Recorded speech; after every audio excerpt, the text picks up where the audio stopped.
Hello students, आज हम जानेंगे एब्रेशन टेस्ट ऑन स्टोन्स। इस एब्रेशन टेस्ट जो हम करते हैं स्टोन पर, वो क्यों करते हैं और कैसे करते हैं। अब आप कहेंगे कि पिछले वीडियो में भी एब्रेशन टेस्ट था, जिसको एट्रिशन टेस्ट के नाम से जाना था हमने, और यहाँ भी एब्रेशन टेस्ट है, तो दोनों में अंतर क्या है। तो यहाँ पर एब्रेशन के साथ साथ में इम्पैक्ट भी है। Impact plus abrasion. इम्पैक्ट किसका?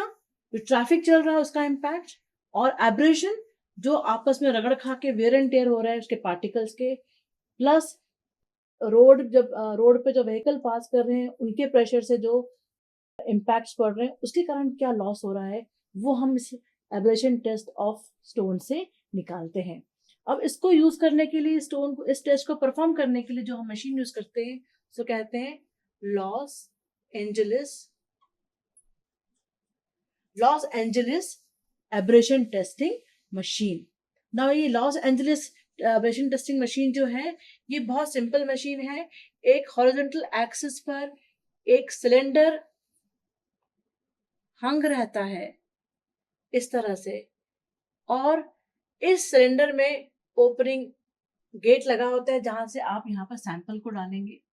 और इसमें यहाँ पर अगर इसका क्रॉस सेक्शन एरिया देखें आप ऐसा, तो यहाँ पर दो इस तरह से प्लेटफॉर्म्स छोटे छोटे बने होते हैं जहां पर कुछ मटेरियल अटक जाएगा घूमते घूमते और गिरेगा।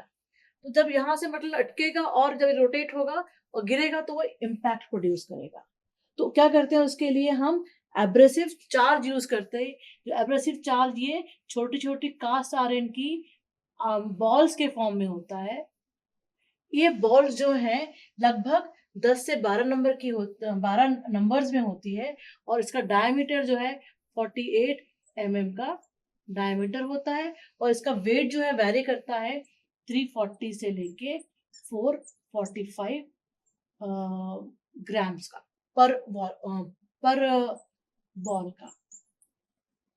तो ये चार्जेस जो है, इनको हम चार्जेस बोलते हैं। उन चार्जेस को हम यहाँ पर जब इस पर डाल देते हैं तो वो यहाँ पर सिचुएटेड रहते हैं, और जब ये रोटेट करेगा तो ये जब ऐसा रोटेट करेगा और इस फॉर्मेशन में आएगा तो यहाँ से इट विल फॉल डाउन और वो इम्पैक्ट कॉज करेंगे।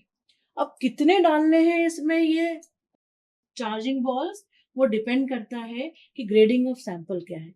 ग्रेडिंग ऑफ सैंपल इसमें बहुत इंपॉर्टेंट रोल प्ले करता है, क्योंकि ग्रेडिंग ऑफ सैंपल अगर चेंज हो जाएगा, ग्रेडिंग मतलब उसमें क्या क्या साइज यूज हुए हैं, तो साइज ऑफ पार्टिकल्स स्टोन्स के यूज हुए हैं, जैसे जैसे चेंज होगा वैसे वैसे बॉल्स जो है, नंबर ऑफ बॉल साइज के साथ बढ़ती चली जाएंगी। और हम क्या करेंगे इसमें कि हम ये देखेंगे कि ये एक यहाँ पर सैंपल लेंगे, हम सैंपल स्टोन लेंगे और उस सैंपल स्टोन को हम इसमें पुट कर देंगे। अब जब पुट कर रहे हैं तो इसमें इंपॉर्टेंट है कि ये जो पर्टिकुलर ड्रम है, इसका डायमीटर जो होता है, दैट इज इनर डायमीटर जो अगर हम कहेंगे तो वो होता है 700 मिलीमीटर का, और इसकी लेंथ होती है 520 मिलीमीटर, और ये मशीन से अटैच रहता है। इसके अंदर हम सैंपल पुट कर देंगे। तो सैंपल कितना लेना है आपको? सैंपल आप इसमें ले लीजिए, अगेन 5 to 10 केजीज लेते हैं डिपेंडिंग ऑन ग्रेडिंग। तो आपने ये इनिशियल वेट W1 ले लिया, जो कि सैंपल ले लिया, इसमें आप डाल देंगे, और इस सैंपल को चार्जेस के साथ में आप रोटेट करेंगे। कितनी स्पीड पर? स्पीड होगी 30 से 33 आरपीएम की। और कितनी देर करेंगे ऐसा? इसको हम लगभग 500 रेवोल्यूशन से लेके 1000 रेवोल्यूशन तक इसको हम रोटेट करेंगे। तो ये रोटेट करता रहेगा, रेवोल्यूशन कॉज करेगा, और उतने कॉज में, उतने बार में आपको ये ध्यान रखना है। अगेन ये जो डेटा है, कितना लेना है, वेट, ये सब डिपेंड करेगा ग्रेड ऑफ सैंपल जो आपने लिया हुआ है। अब जब आप इतना कर लेंगे, ये टाइम पास हो जाएगा। 5 आवर्स की इतने रिवोल्यूशन के बाद इसमें टाइम का भी फैक्टर यूज कर सकते हैं। नंबर ऑफ रेवोल्यूशन का काउंटर लगा होता है जो आपको बताता है कितने काउंटर्स हो गए। उसके बाद आप इसको स्टॉप करेंगे, और उसमें जो भी मटेरियल है उसको 1.7 mm की सीव से पास करेंगे। अगेन आपने सीव से पास किया तो कुछ मटेरियल आपके पास रिटेन रह जाएगा इसके ऊपर, और कुछ मटेरियल यहाँ पर आपको नीचे सीव के नीचे मिल जाएगा। तो अब जो आपका मटेरियल लॉस हो रहा है, ये आपका बचा हुआ मटेरियल है W2। तो अगर आप लॉस इन मटेरियल निकालें, that is W1 minus W2, और इसको परसेंटेज में एक्सप्रेस करें, ओरिजिनल परसेंटेज के, ओरिजिनल अमाउंट ऑफ एग्रीगेट या स्टोन सैंपल के परसेंटेज में अगर आप इसको एक्सप्रेस करें, तो ये आपको मिल जाएगा Los Angeles abrasive value, percentage में मिलेगी आपको। इन एनी केस जो हम रोड में यूज कर रहे हैं एग्रीगेट, या सीमेंट कंक्रीट में यूज कर रहे हैं, रोड में यूज होने वाले कंक्रीट में यूज कर रहे हैं, या सरफेस लेयर के लिए अगर हम किसी भी स्टोन सैंपल को यूज कर रहे हैं, तो इसमें ये Los Angeles value should not be more than 30%।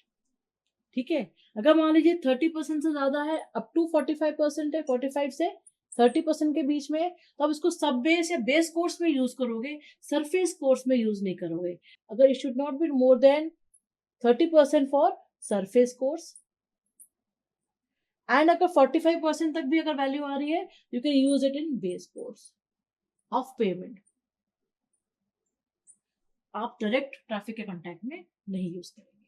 तो आपने देखा कैसे आप इम्पैक्ट और एब्रेशन से होने वाले कंडीशंस में रहने वाले स्टोन को आप कैसे चेक करेंगे। आप चेक करेंगे एब्रेशन टेस्ट से, जो कि आप लॉस एंजलिस टेस्टिंग मशीन से परफॉर्म करेंगे।